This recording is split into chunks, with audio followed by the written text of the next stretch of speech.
샬롬. 12월 23일 아침 묵상 시작하겠습니다. 누가복음 1장 26절에서 38절까지 말씀 함께 묵상하겠습니다. 누가복음 1장은 주님의 천사가 사가랴에게 나타나서 그의 아내 엘리사벳이 아들을 낳을 것인데 그의 이름이 요한이라고 그렇게 알려주는 장면으로 시작이 되죠. 그리고 그 후 6달이 지났을 때 하나님의 보내심을 받은 가브리엘 천사가 마리아에게 예수님의 잉태를 알려줍니다. 오늘 본문은 그 수태고지에 대한 내용이죠. 26절부터 30절까지를 보겠습니다. 6째 달에 천사 가브리엘이 하나님의 보내심을 받아 갈릴리 나사렛이란 동네에 가서 다윗의 자손 요셉이라 하는 사람과 약혼한 처녀에게 이르니 그 처녀의 이름은 마리아라. 그에게 들어가 이르되 은혜를 받은 자여 평안할지어다. 주께서 너와 함께 하시도다 하니, 처녀가 그 말을 듣고 놀라 이런 인사가 어찌인가 생각하며 천사가 이르되 마리아여 무서워하지 말라. 내가 하나님의 은혜를 입었느니라. 자, 가브리엘은 하나님의 뜻을 전달하는 임무를 가진 천사였습니다. 이 다니엘서에서 보면 다니엘이 기도했을 때 그에게 하나님의 뜻을 전달하는 천사도 가브리엘이었죠. 자, 이제 가브리엘이 갈릴리 나사렛에 살고 있는 마리아에게 하나님의 뜻을 전달합니다.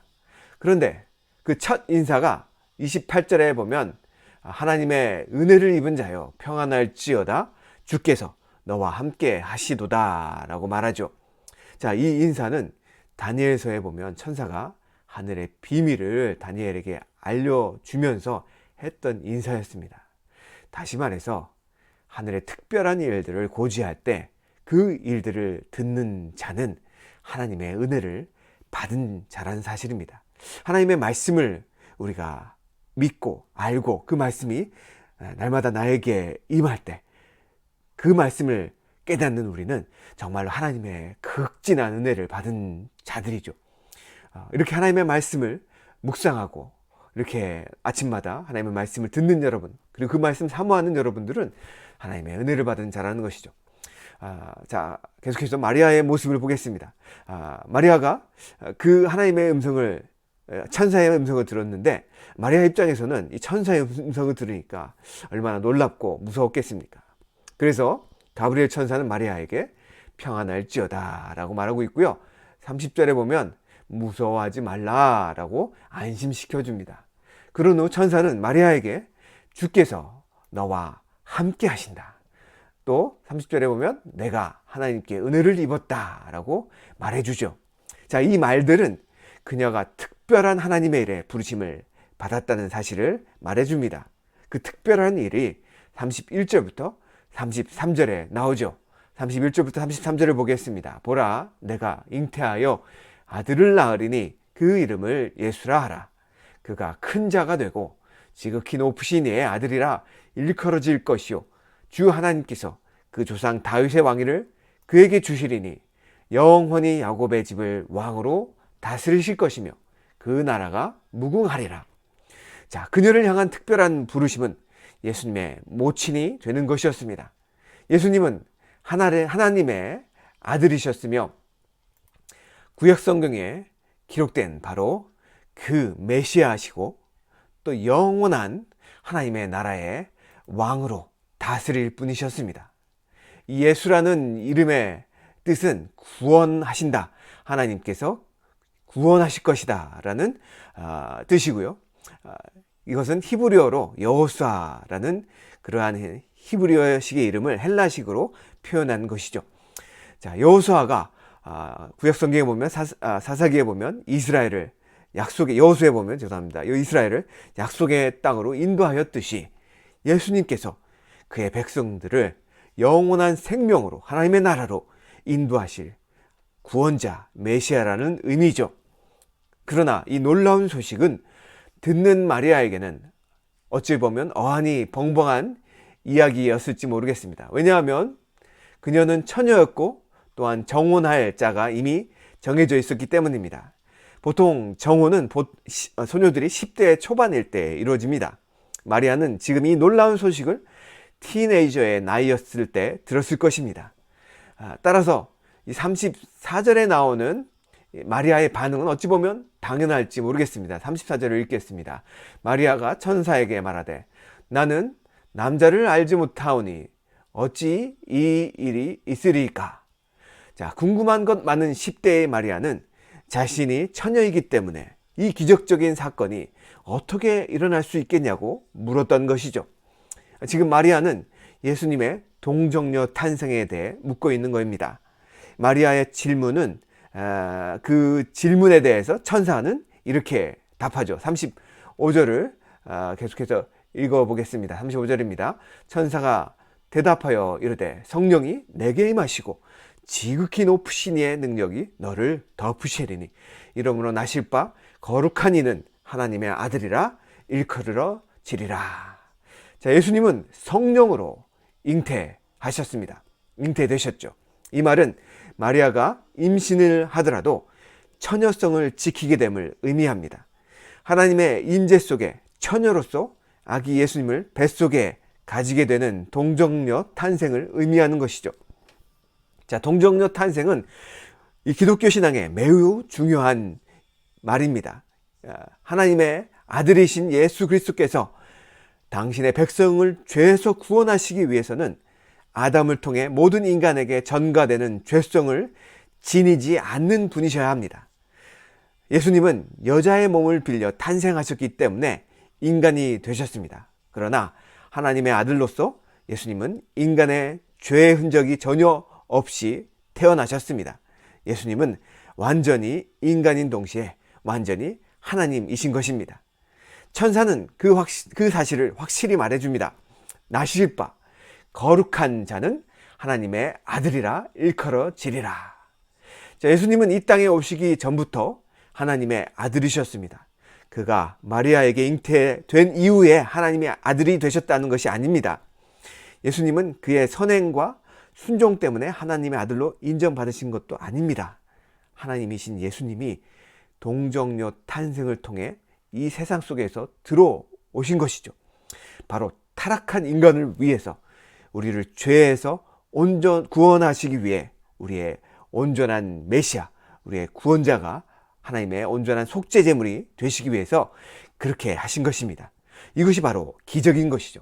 이 동정녀 탄생은 설명하거나 증명하거나 무시할 필요가 없습니다. 믿음으로 받아들여야 하는 것입니다. 이 누가복음을 기록한 누가는 의사였습니다. 따라서 그는 임신이 어떻게 이루어지는지 의학적으로 분명히 알고 있었습니다. 그러나 성령으로 잉태된 예수님의 탄생을 자신의 의학적 지식으로 분석하려고 하지도 않았습니다. 그렇게 할 수도 없었습니다. 그는 이 일을 믿음으로 받아들였고 그리고 그 사실을 정확하게 기록하고 있습니다.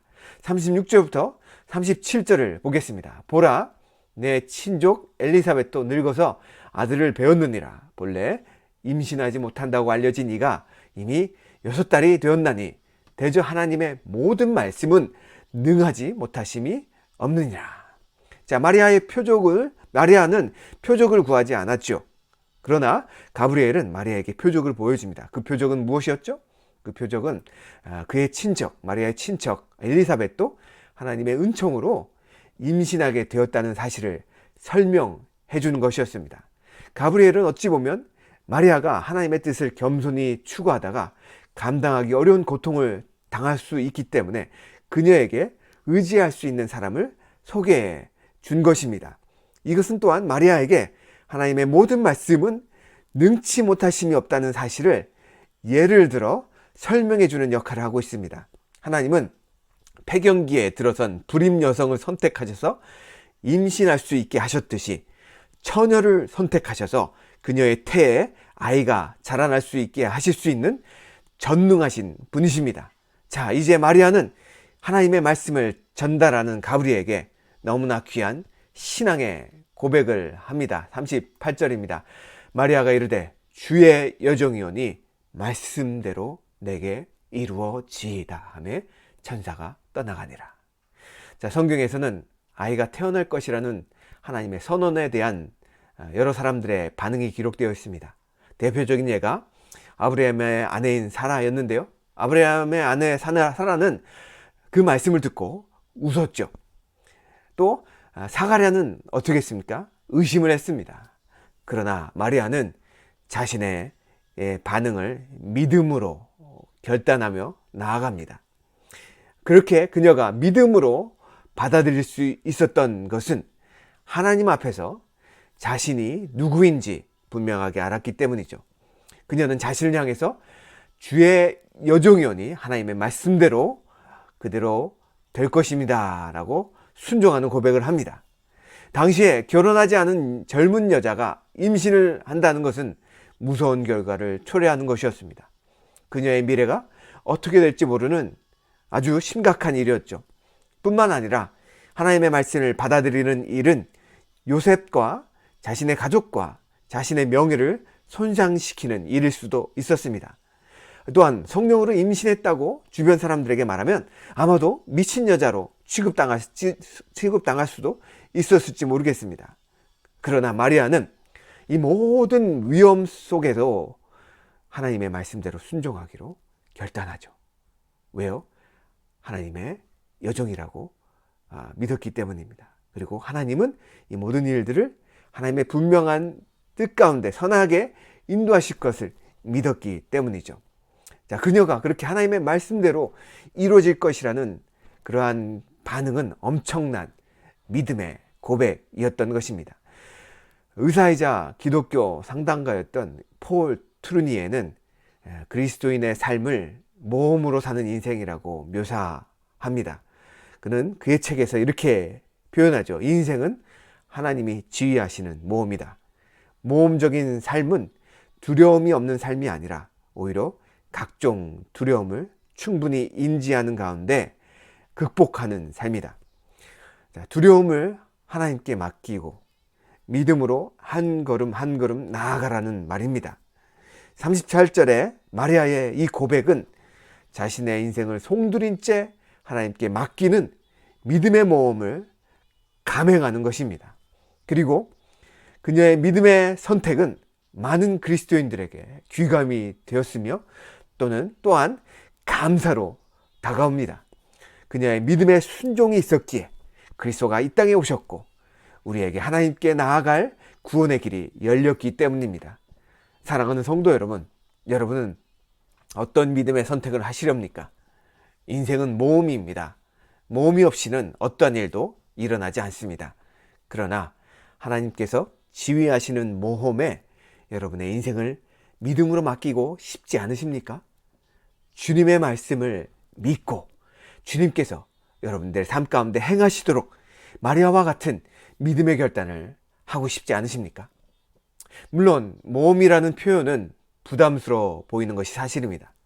그렇다면 여러분 작은 모험부터 시작하시면 어떨까요? 작은 일에도 믿음으로 하나님께 반응해 보시길 바랍니다. 믿음의 모험 속에는 실수와 실패도 존재합니다. 그러나 중요한 것은 우리가 믿음의 모험을 하기로 결단하는 순간부터 우리가 하는 실수와 실패도 하나님이 사용하시는 도구가 될 수 있습니다. 왜냐하면 우리는 그분 안에 있기 때문입니다. 그분이 우리가 그분의 뜻대로 순종하기로 믿음의 선택을 하고 그분의 모험 속에 함께 들어갔을 때 그분의 은혜로 우리를 책임져 주실 것입니다. 사랑하는 성도 여러분, 오늘도 작은 일부터 작은 결정부터 믿음으로 주님께 반응해 보시기 바랍니다. 믿음으로 하나님의 말씀대로 순종해 보시기 바랍니다. 그러할 때 여러분들을 통해서 일하시는, 역사하시는 하나님의 은혜를 경험하시는 우리 귀한 성도님들이 되시길 주님의 이름으로 간절히 축원합니다.